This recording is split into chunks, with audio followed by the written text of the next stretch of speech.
The movie begins in a strict Shaolin monastery. It consists of several young men competing to be the best kung fu master of all time.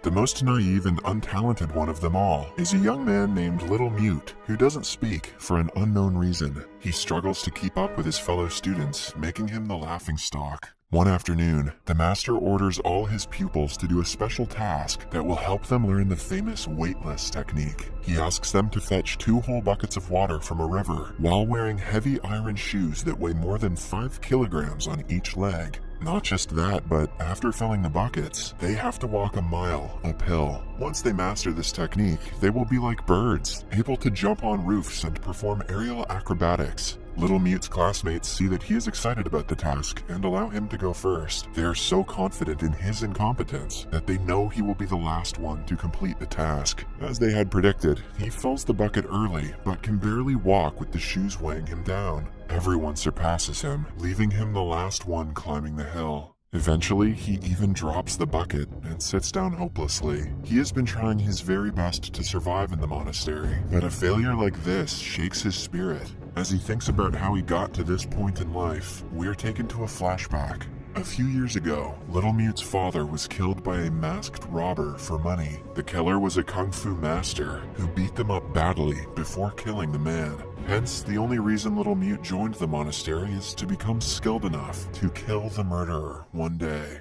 Lost in his thought, he only comes back to reality when a nun approaches him. On seeing that he has given up on the task, she encourages him with motivating words. The nun's name is 5 Plums, and she is also a kung fu expert. After talking to her for a while, Little Mute completes the task with great effort. However, since he is the last one, the master calls him lazy. He even reveals that no student in several years has taken as long as him to complete the task. Little Mute is made to chop wood for the entire month as punishment. While he is doing so outside the monastery, he is approached by a drunk monk. Initially, the man blabbers something about perseverance in kung fu, which Little Mute has no interest in. But then, he reveals a secret about the monastery. The two end up in a hidden chamber behind the waterfall, where only the high-level masters are allowed to come. There, an old man has been held prisoner, with his hands and legs chained to the wall. To Little Mute, who doesn't know what the man's crime was, the punishment seems irrational and harsh. 2 monks arrive in the cave and give the prisoner food and water. When they leave, Little Mute comes into view and helps the prisoner eat. The gesture wins the prisoner's trust, and he finds out Little Mute is not one of the monk's minions. He devours the food and asks the kid to bring him wine the next time.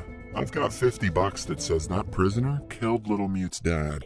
In the following scene, the best student of the monastery gets ready for the final task that every student must complete before graduating from the Shaolin Monastery. The task's name is the Wooden Test, where a person must enter a narrow hallway containing 36 Shaolin wooden men. They are mechanical dummies that attack anyone who enters the hallway with great speed and strength. Each one of the mechanical dummies is 50 times faster and stronger than an average human, so the task is extremely difficult. The student enters with confidence, but is beaten so badly that he has to be carried outside. The master reprimands him for being overconfident and lectures everyone else to take it as a lesson to never underestimate the final test. The following day during lunch, Little Mute saves a bun under his clothes for the prisoner. He also steals a little bit of wine from the drunken monk. Then, when no one is looking, he returns to the cave behind the waterfall and meets the prisoner again.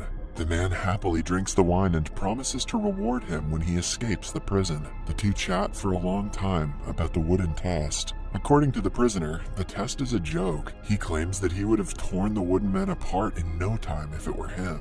Little Mute listens to him attentively, but doesn't necessarily believe him. The prisoner also reveals that the reason for his imprisonment was he was practicing a new kung fu technique called Lion's Roar. The monks didn't like that he was getting more powerful than their entire lot, so they apprehended him. The next day, Little Mute is assigned to kitchen duty and tries to steal wine for the second time. However, the monk catches him this time and teaches him a lesson. He is ordered to clean the kitchen every day until the end of the month as punishment. After sweeping the kitchen spotlessly clean for hours, he impresses the drunken monk and is let off the hook this time.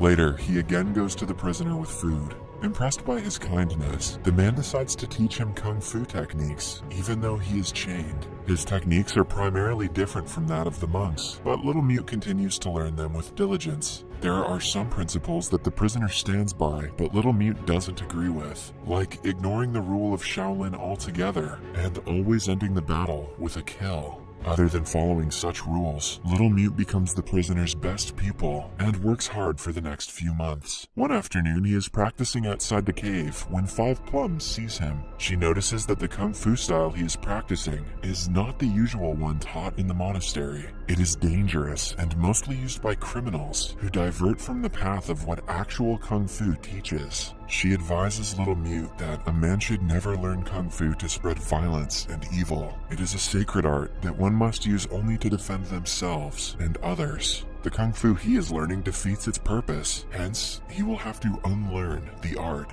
Five Plums then starts training him in the gliding snake style. The principle of this style of kung fu is the exact opposite of the style that the prisoner is teaching him. Little Mute continues learning from both masters and has the option to choose between their principles. As time passes, he masters both techniques and becomes a fighter like no other. One day, after training, the prisoner tells him that he has learned everything there is to the lion's roar style and is now ready to face the Wooden Men test. Knowing that this will be the last time they meet before Little Mute graduates, the prisoner gives him a tiny piece of paper that he wants to be taken to the cashier of the Evergreen Medicine Shop. Since it is the least Little Mute can do for his master, he agrees. Then comes the day when Little Mute is supposed to take the final test. Everyone thinks it is a joke, until he goes into the wooden alley and actually fights well. Using the skills taught by both his teachers, he manages to defeat the wooden dummies in the end, and graduates with flying colors. Before leaving the monastery, he goes to meet the head monk. For the past few years, not even a single person has passed the wooden test, which makes the monk believe that Little Mute is doing something different. Little Mute doesn't say anything, but the master eventually figures out that he met the prisoner. He prays to God for forgiveness on Little Mute's behalf and asks if the prisoner gave him anything. The man stays loyal to his master and doesn't reply. Before he leaves, he is handed a wooden scroll and is asked to meet the Sublime Master in the hills. In the following scene, we see Little Mute meeting the cashier of the medicine shop. Upon reading the message, he instantly recognizes who it is from. It is then revealed that the prisoner is none other than Kang, the leader of the bandits named the Green Dragon. He wasn't imprisoned because he was a threat to the monks, but because he used his skill to spread violence and kill innocent people. In the message, he has asked the people of his gang to await his return. Still unaware of this, Little Mute continues living life as usual. He ends up in a restaurant where the members of the same gang are misbehaving with the owner's daughter, Orchid.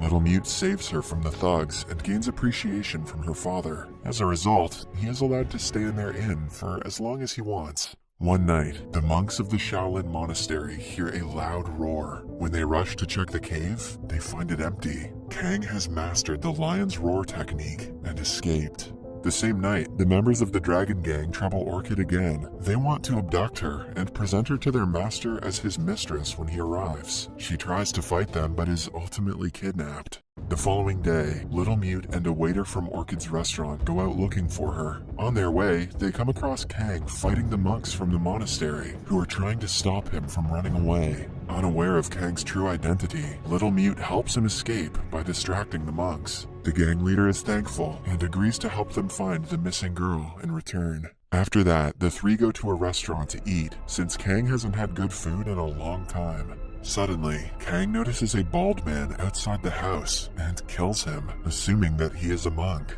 When the shop owner retaliates, he refuses to accept his mistake and instead blames the dead man for being bald. Goddamn baldies. He even kills the entire family of the restaurant owner in a fit of rage. Little Mute is shocked, as he never thought the person he respects so much would kill an entire innocent family. When he tries to reason with the man, he and the waiter are kicked out of the house. Surprisingly enough, when the two return to the inn later, Orchid also returns home, unharmed. She says that the thugs let her go without saying why. The next day, Little Mute randomly remembers the scroll that he was supposed to give to the Sublime Master. Without wasting more time, he goes to the hill and meets the blind master. On feeling the scroll, he finds out that Little Mute is Kang's student. Initially, he berates Little Mute for choosing the wrong path, but promises to show him the right way. He then reveals that he was Kang's master in the monastery, and the one who taught the gangster everything about Kung Fu. However, Kang repaid his master with violence, and began killing people, misusing his lessons. In the end, he was captured and imprisoned, but the Sublime Master blamed himself for Kang's deeds, and blinded himself. That is some Dobby the House Elf shit. He now lives in the hills as a hermit, but is ready to help the monastery if his former pupil is threatening its safety. The current head monk is afraid that the monks have grown old. If Kang and his gang land an attack on the monastery, they won't be able to defend themselves. The only person who can help them is Little Mute. Hence, the Sublime Master hands him a book containing the ultimate Kung Fu style. It is the most dangerous and sacred technique of all, which only a few monks are able to master. Over the next few years, Kang and his people plan an attack, while Little Mute trains in his third Kung Fu style. He is made to carry 300 kilograms of rocks on his shoulders for hours, alongside other brutal exercises. Under the guidance of the head monk, he manages to master the style in a few years. Now, with 3 different Kung Fu techniques at his disposal, Little Mute is ready to fight any battle. Then, one day, Kang and his people finally attack the monastery. When Little Mute tries to stop them, Kang laughs, revealing that he was the one who killed his father long ago. At least 300,000 of you owe me $50 now. I'm rich. A shocked Little Mute speaks for the first time in years. He reveals that he had vowed to never let a word out of his mouth until he finds his father's killer. The revelation is followed by a final showdown between Kang and Little Mute. Kang uses Lion's Roar technique and defends against all of Little Mute's snake-style attacks. Initially, the clashing technique works in Kang's favor, but when he tries to attack, he faces the same problem. Finally, Little Mute uses the ultimate style and turns the fight around. Even after being beaten brutally and refusing to land any fatal attacks, he manages to win in the end. To everyone's surprise, Kang accepts defeat and is happy that his only student has mastered the teachings. However, it turns out to be a ruse to take Little Mute by surprise. Kang plans to use the deadly slicing throat move on him, but Little Mute moves just in time, and the attack lands on Kang himself. He dies because of the impact, and his gang runs away in fear. In the last scene, Little Mute returns to the monastery and turns into a monk.